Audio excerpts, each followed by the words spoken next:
4월 21일 목요일 우리 다같이 늘기도회 시작하겠습니다. 사도신경 고백하시겠습니다.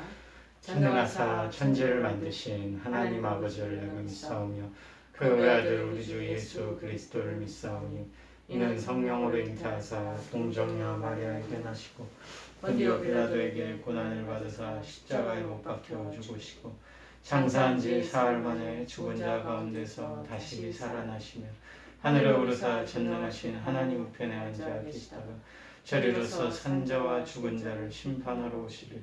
성령을 믿사오며 거룩한 공예와 성도가 서로 교통하는 것과 죄를 사하여 주시는 것과 몸이 다시 사는 것과 영원히 사는 것을 믿사옵나이다. 아멘. 오늘 하나님께서 저희들에게 주시는 말씀은 신약성경 고린도후서 5장 14절에서 17절 말씀 보시겠습니다. 고린도후서 5장 14절에서 17절 말씀입니다. 다 찾으신 줄 알고 제가 봉독하겠습니다. 290쪽입니다. 고린도후서 5장 14절에서 17절입니다. 그가 모든 사람을 대신하여 죽으심은 살아있는 자들로 하여금 다시는 그들 자신을 위하여 살지 않고 오직 그들을 대신하여 죽었다가 다시 살아나신 이들을 위하여 살게 하려 함이라. 그러므로 우리가 이제부터는 어떤 사람도 육신을 따라 알지 아니하노라. 비록 우리가 그리스도도 육신을 따라 알았으나 이제부터는 그같이 알지 아니하노라. 그런즉 누구든지 그리스도 안에 있으면 새로운 피조물이라. 이전 것은 지나갔으니 보라 새 것이 되었도다. 아멘. 새 것이 된 우리 성도, 새 것이 된 우리 성도, 그렇게 제목을 정하겠습니다. 여러분, 얼마 전에 저희들 사순절 절기를 지나고 부활절을 맞이하면서 이제 부활주기로 절기를 맞이하면 됩니다. 그런데 십자가에 돌아가신 예수님을 우리 고난주간에 묵상하고 우리가 말씀을 읽으면서 얼마나 가슴이 찢어지고 아프든지요. 예수님은 결국 우리를 위해서 피 흘리시고 십자가에 몸 찢기셔서 돌아가신 거 아니겠습니까?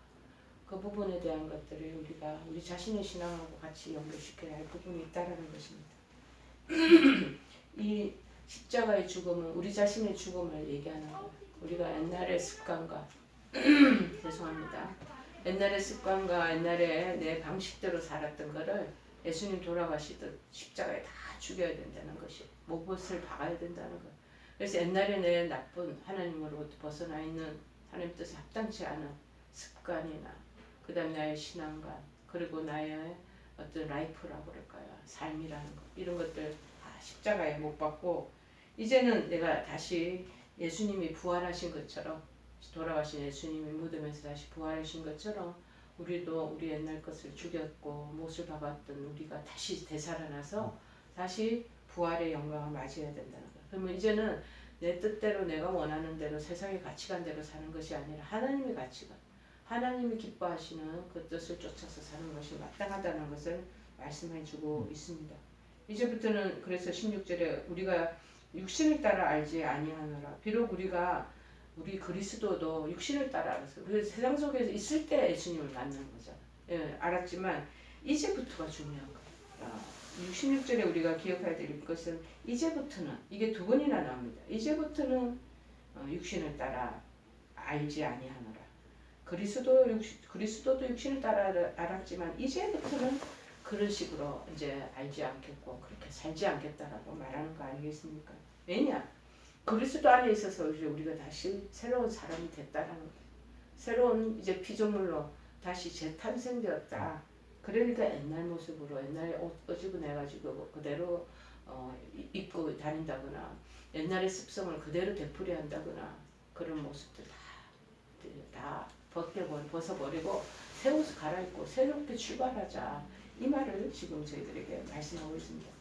여러분, 사람의 일생 중에 가장 중요한 선택이 뭡니까? 저는 결혼 상대자를 선택하는 것이라고 그렇게 말하고 싶습니다. 한 20, 30년 동안은 내 부모님 밑에서 내가 그렇게 살아왔지만 이제는 어떤 배우자를 만나느냐, 결혼을 하느냐, 제2의 탄생이, 제2의 인생이 제 보금자리가 펼쳐지지 않겠습니까? 어떤 사람을 만나서 연합하느냐에 따라 그 사람의 일생이 달라지기 때문이라는 거예요. 특별히 이제 남성들은 말할 것도 없고 여성들은 특히나 더 그런 것 같습니다. 어떤 남편은 주정뱅이 알코올 중독자를 만나면 그 인생이 완전히 그냥 낭떠러지에 떨어진 것 같은 그 인생을 걸어가는 여성들을 많이 보게 됩니다. 또 그렇지 않으면은 아주 주색 잡기에 바쁜 그런 그 쉽게 얘기하면은 바람 피우는 거 좋아하고 여자들을 쫓아다니는 걸 좋아하고 즐기고 이런 사람들 가정사에 관심이 없어요. 오로지 포커스가 그 사람의 모든 그 관심은 여자들 홀리고 여성들을 어떻게 하면은 잘 보여서 그 앞에서 자기가 좀 우쭐거리고 자랑하고 싶고 뭐 그런 마음들이. 그래서 그 가정에 그러면은 그 가정의 와이프, 그 가정의 아내는 완전히 나락의 길로 또 빠지게 되는 거죠. 여러분 이렇게 배우자를 또 어떤 사람은 사업하는 걸 그렇게 좋아해가지고 계속 사업을 많이 일평생도록 사업을 하다 망하고 사업하고 망하다. 그래서 같이 그 아내도 구렁텅이에 빠지는 경우가 있고 그리고 그 와이프가 우울증 약을 먹게 되고 그러면서 비참한 말년을 또 맞이하는 모습들도 보게 되거든요. 그런 모습을 보면서 야, 저 사람들 혼자 내버려둬서 잘 살았을 사람인데 아주 그냥 별로 본인하고 맞지도 않는 그런 배우자나 그런 동반자를 결혼에 저 여정에 선택해가지고 저는 인생이 왜 저렇게 초라하고 비참해지고 그냥 말할 수 없는 그런 비루한 생활로 이어졌을까 그런 마음이 들 때가 있습니다. 여러분 우리가 일반 동화 속에 많이 나오는 것들 기억하실 겁니다. 신데렐라는 그 어릴 때 자기 환경이 계모가 계속 냉대를 하고 학대했던 그 시절이 아니었습니까? 그 반대로 좋은 나쁜 배우자를 만나면 그렇게 구렁텅이에 빠지지만 또 반대의 상황으로 좋은 배우자나 좋은 인생을 만나면 달라지는 상황들의 대표적인 것이 바로 이 신데렐라에 대한 얘기를 그러면 알 수 있을 것입니다. 정말 계모 밑에 그 자라나는 얼마나 그리고 동생들 그 정말 계모의 딸들 그 상황 속에서 불쌍하게 자라났던 이 신데렐라가 그 인생 좋은 남편 왕자님을 만나서 연합하니 정말 어떤 인생이 펼쳐진 것을 우리가 머릿속에 환하게 동화를 읽다 보면 기억을 할 것입니다. 신데렐라 인생으로 완전히 화려한 공주와 그런 본인의 신분을 탈바꿈하는 인생으로 바뀌게 되는 거예요. 그 여자도 남편을 잘 만나야 되는 거예요. 남편도 또 여성을 잘 만나야 돼요. 여성을 잘못 만나면 이 사치와 화려함에 젖어 있는 여성들 잘못 만나면요 남편이 아무리 벌어주는 족족 다 이거저기 빚쓰고 다 날리고 그렇게 하더라고요. 그런데 정말 알뜰하고 자기 남편의 분수를 맞춰서 그렇게 규모 있게 잘 살아가고 애도 낳아서 잘 키우고 이런 와이프를 만나면 그 인생이 남편은 더 돋보이지 않겠습니까? 반대로 살아가는 아내들도 그럴 것입니다. 그래서 이 신데렐라가 일국의 나중에는 계모 밑에서 그렇게 눈칫밥 먹고 자라던 이 소녀가 왕비로 신분이 완전히 바뀌어지는 거죠. 물론 이거는 동화 속의 얘기지만 우리 이와 유사한 경우를 우리 에스더서에서도 에스더를 보면은 그 구약 성경에 그 마찬가지로 신데렐라와 같은 신분으로 돌변하는 그 상황을 우리가 목격하게 됩니다. 그런데 결혼보다도 더 중요하고 그 인생에 궁극적인 변화를 주는 연합이 있다는 거예요. 바로 그리스도와의 연합을 우리가 얘기할 수 있겠습니다. 오늘 본문 말씀을 통해서 사도 바울은요. 그리스도와 연합한 성도의 상태를 아주 극명하게 선포하고 있습니다. 17절 우리가 늘 많이 암송하고 또 기억하는 내용이죠. 누구든지 그리스도 안에 있으면 새로운 피조물이라 이전 것은 지나갔으니 보라 새 것이 되었도다. 그렇게 말합니다. 그렇습니다, 여러분. 그리스도를 구주로 믿고 그 다음에 연합이 된 성도는요. 새로운 피조물로서 이전의 사람이 아니라 새로운 나의 모습 피조물로서 거듭 태어난다는 것입니다.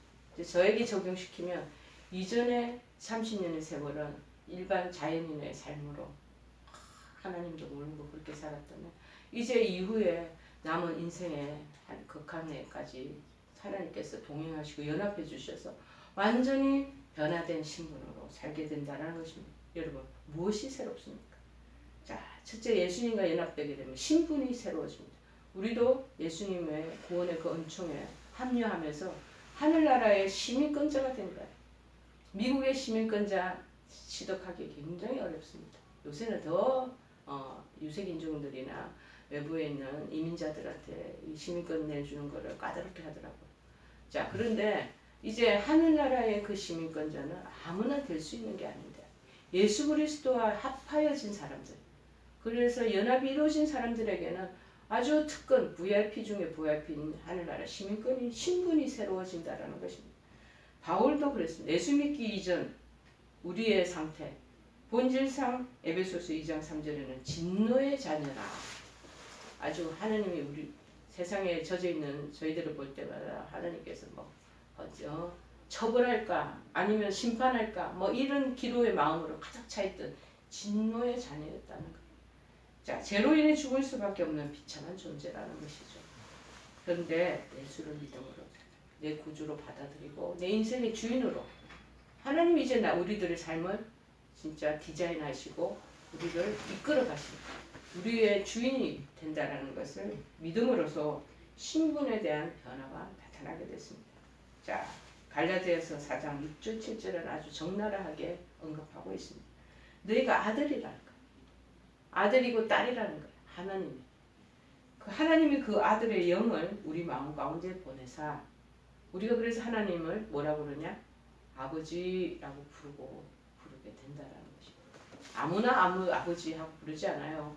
여러분, 교회 다니지 않고 믿지 않는 사람들 하나님을 아버지라고 그러면 무슨 소리냐? 나 우리 아버지 계시는데 내가 왜 거기다가 대고 아버지라고 그러냐? 하고 불끝 화를 냅니다. 하나님의 영이 들어오지 않으면 부인하게 돼 있어요. 근데 하나님의 영이 들어오면 저절로 입에서 아버지라는 고백을 할 수밖에 없는 그런 상황까지 이르릅니다. 우리는 하나님의 자녀이기 때문에 아버지라고 부른다는 것입니다. 그러므로 그때 이후로는 네가 종이 아니다. servant. 그 밑에 가서 그냥 일꾼처럼 눈치만 보는 그런 종이 아니고 아들이다. 자녀다. 이 소리예요. 아들이면 또 무슨 혜택이 있냐? 하나님으로 말미암아 아버지로부터 유업을 이어받게 되는 사람이 될 수 있다. 자격이 딱 생긴 거예요. 신분이 완전 상승이 일어나게 된 거죠. 이전에는 밑에서 굴러먹던 그런 종처럼 이렇게 함부로 이렇게 대우가 되어졌다면 하나님의 자녀가 되고 난 뒤부터는 하나님 우리가 신을 어떻게 감히 아버지로 부를 수가 있어요? 아버지로 부를 수 있는 특권이 우리에게 주어지고 하나님 우리를 네가 내 아들이다 내 자녀다 하고 돌봐주시고 이렇게 프로텍트 보호해 주시고 우리를 이끌어 가시는 그런 우리의 신 아버지 이상의 아버지가 됐다는 우리 삶을 다 책임져 주신다는 그리고 이제 뭐냐면 우리가 그 이후에 아버지가 주실 그 유업까지 다 상속받게 되는 신분의 놀라운 격상이 그리고 그런 유업이 우리에게 주어지는 것입니다. 여러분은 예수 그리스도를 믿음으로 말미암아 사망에서 생명으로 옮긴 정도가 아니라 이제는 영생은 영원히 살 수 있는 우리나라 이 땅에 사는 거는 한 길어봤자 100년이에요. 그래도 100년까지 사는 건 잘 못 보거든요. 한 80살, 90살까지 살지만 그 다음에 우리의 영적인 그 미래의 세계는 바로 영급이라고 해요. 영급. 급이라는 것은 만년이라는 거예요. 영원한 만년. 무궁무진한 세월을 그 속에서 살 수 있다는 거죠. 근데 우리 오작 한 90년, 8, 90년 살다가 막 아둥바둥하잖아. 그거를 위해서 온 투자와 정열과 에너지를 다 쏟고 부어내는데 그 예수 그리스도의 신분에 그리스도 연합된 신분의 자리에 올라가면 자녀도 호칭해 주시죠. 우리를 하나님을 아버지라도 부를 수 있는 특권도 주시죠. 그리고 무엇보다도 하늘의 시민권자로서 하나님 주시는 그런 모든 가업도 다 우리가 물려받을 수 있는 그러한 후계자가 된다라는 자, 영원한 하나님 나라를 받을 상속인으로 이루어져 얼마나 놀라운 변화를 여러분 경험하십니까? 이 신분상의 대변화로 말미암아 우리 안에 그러면 어떤 마음이 듭니까? 영원히 살 수 있는데 그게 또 하나님이 주시는 그 기업들이 다 상속받는다. 얼마나 기뻐요. 그래서 마음의 기쁨과 평안이 그 내적인 그 결과로 주어진다라고 말씀하고 그리고 또 감사하다고 표현할 수 있는 기쁨과 평안과 감사가 세트로 3종 세트가 우리한테 주어진다. 영적인 큰 우리에게 만족함을 부어주시는 그 상황을 증표로 보여주시는 거예요. 여러분 이 신분상의 대표 하나를 진실로 여러분 인지하신다면 진정 벅찬 감격 속에서 신앙생활을 할 수 있을 것입니다. 자, 두 번째는 뭐냐? 무엇이 새롭냐? 피조물로 거듭나서 삶이 새로워져요. 바울은 우리가 그리스도의 연합하여 십자가에 못 박힌 것은 또 우리로 또한 새 생명 가운데서 행하게 하려 함이라. 그리고 로마서 6장 4절에 말하고 있습니다. 이제는 새로운 사람으로 심기일전에서 새롭게 출발할 수 있는 근거가 토대가 환경이 마련됐다라는 것을 말하고 있습니다. 그러므로 그래서 6장 13절에 뭐라고 그러냐면은 새 생명 가운데서 행해야 되는데 뭘로 그럼 어떻게 해야 되느냐? 우리의 지체, 우리의 몸과 모든 이 우리의 육신을 의의 병기로 하나님께 드리는 거예요. 하나님 쓰시고자 하는 대로 우리가 이제 손과 발과 우리의 모든 재능까지도 다 이제는 죄의 병기가 아니라 의의 무기로 하나님 앞에 다 드려야 한다라고 하면서 그 자신이 바울도 그리스도를 위해서라며 그래서 생명까지도 귀한 것으로 여기지 않는다고 말하고 있지 않겠죠. 자기 목숨 죽어도 좋다는 거예요. 정말 하나님 주시는 나를 이 새 생명 가운데서 할 수 있는 신분과 자격을 주셨으니까 우리가 자격증이 있어야지 뭐 드라이브 라이센스 운전 면허증에서 운전할 수 있단 말이에요. 자격증 주어져야 돼. 근데 이제 자격증이 우리한테 주어졌어.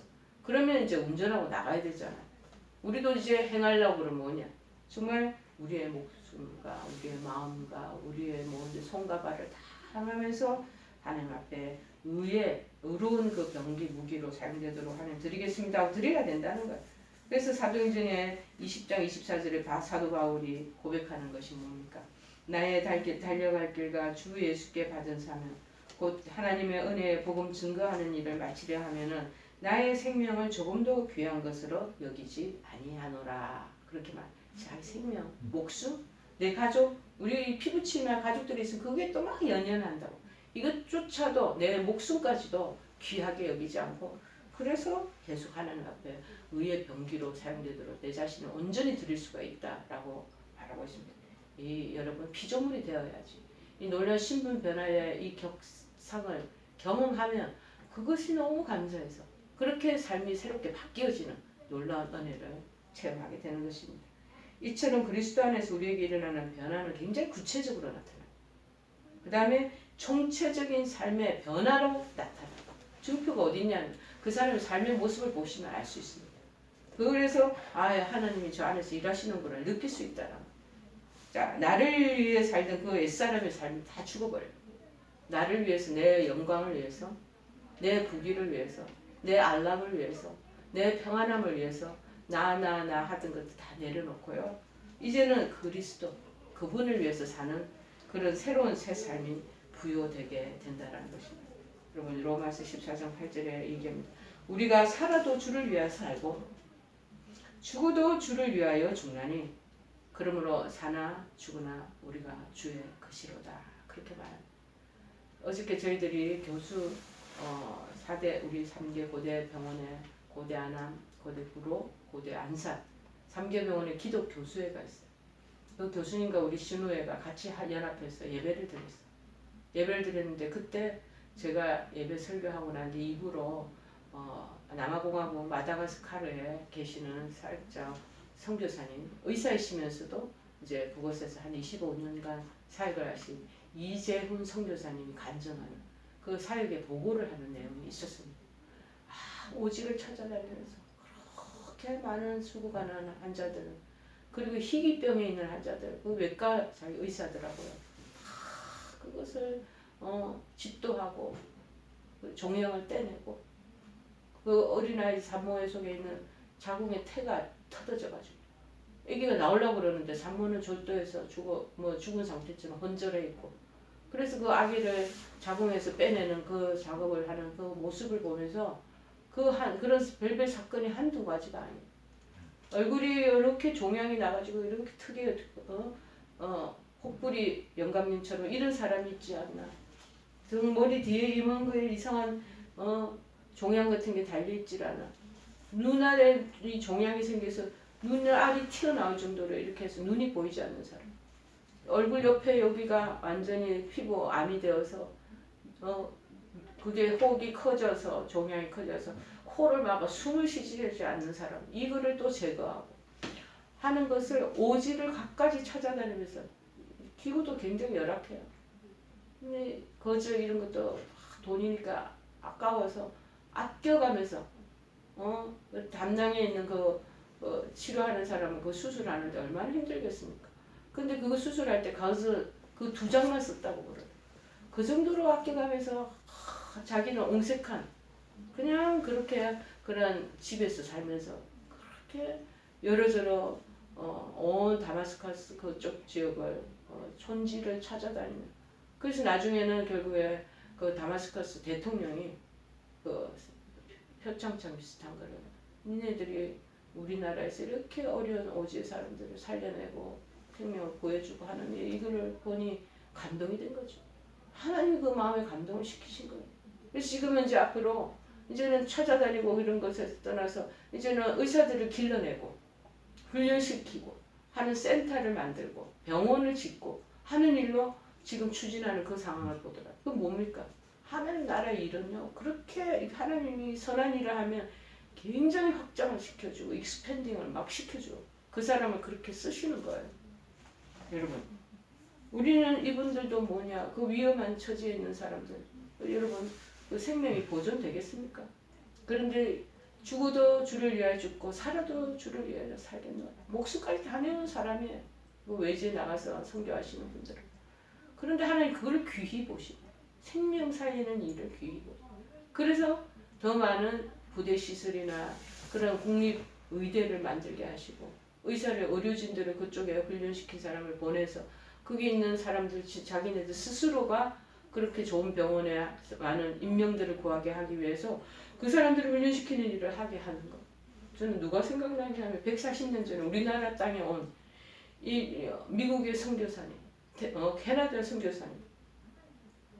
수많은 사람이 우리나라에 건너오지 않았겠습니까? 우리 고대 안암병원도 이 로제톨 여사가 138년 전 이때 우리나라에 남편하고 들어왔는데 풍토병으로 남편이 2년 만에 죽고 어린 아이, 딸, 여러분 눈에 넣어도 아프지도 않는 아들, 딸 이질로 죽고 그러면서도 46년간 우리나라를 위해서 애쓴 분을 생각해보고 지금 우리나라가 이 고대 의대라는 게 생겨났고 세브란스가 생기고 수많은 미션 병원이 있고 그 외에도 군소 작은 큰 병원들이 있는데요. 많이 발전했죠. 100년 넘게 있다 보니 다마스커스도 저는 거리를이라고 생각이 듭니다.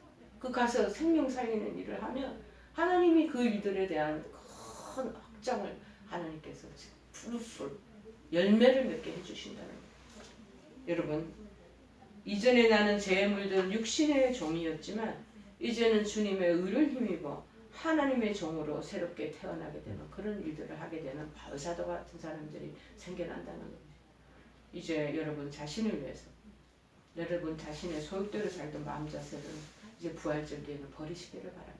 십자가의 고난 속에 예수님 돌아가셨던 것처럼 다 십자가에 박으시고 못 박으시고 그리고 예수님이 캄캄한 무덤에서 죽음에서 다시 부활하신 것처럼 우리의 이 삶도 새롭게 부활의 그 영광에 동참되어 주기를 간절히 도전합니다. 오직 성령의 소욕을 따라 성령님을 따라 하나님께서 기뻐하시는 일을 향하며 사는 저와 여러분 되기를 바랍니다. 여러분 육체와 시간을 죄 짓는 데 사용하지 마세요. 하나님 영광을 위해서 쓰시기를 바랍니다. 그래서 에베소서 4장 2절에 말합니다. 24절에 하나님을 따라 의와 진리의 거룩함으로 지으심을 받는 새 사람을 입으라. 여러분 우리는 그리스도와 연합한 사람입니다. 십자가에서 우리의 모든 옛날 습관 나쁜 우리의 죄된 본성과 속성 다 묻혀서 못 박아 죽여야 됩니다. 죽고 이제 다시 주님의 부활과 함께 새로 태어나는 존재 되었습니다. 새로운 피조물이 됐습니다. 새로운 피조물 된 우리는 어떤 면에서 새롭는가 돌아보고 신분상 하나님 자녀 되었다는 것. 둘째는 하나님의 영광을 위해서 의로운 병기로 우리가 하나님께 드려야 한다는 것. 그래서 새로워지는 이것을 가지고 거룩한 하나님의 자녀로서 영광과 기쁨과 평안 가운데 하나님의 영광을 드러내며 사는 우리의 인생 되기를 간절히 축원해 드립니다. 우리 183장 찬양하시겠습니다. 183장. 빈들의 마른 불같이 시들은 나의 영혼 주님이 약속한 성령 간절히 기다리네 가물어 메마른 땅에 단비를 내리시듯 성령의 단비를 부어 새 생명 주옵소서 한가운 빗소리 들려 산천이 춤을 추네 봄비로 내리는 성령 내게도 주옵소서 가물어 메마른 땅에 단비를 내리시듯 성령의 단비를 부어 새 생명 주옵소서 아멘. 우리 다 같이 주 기도문 하시겠습니다. 하늘에 계신 우리 아버지요 이름이 거룩히 여김을 받으시오며 나라의 마옵시며 뜻이 하늘에서 이룬 것 같이 땅에서도 이루어지이다. 오늘날 우리에게 일용할 양식을 주옵시고 우리가 우리에게 죄 지은 자를 사하여 준 것 같이 우리의 죄를 사하여 주옵시고 우리를 시험에 들게 하지 마옵시고 다만 악에서 구하옵소서. 대개 나라와 권세와 영광이 아버지께 영원히 있사옵나이다. 아멘.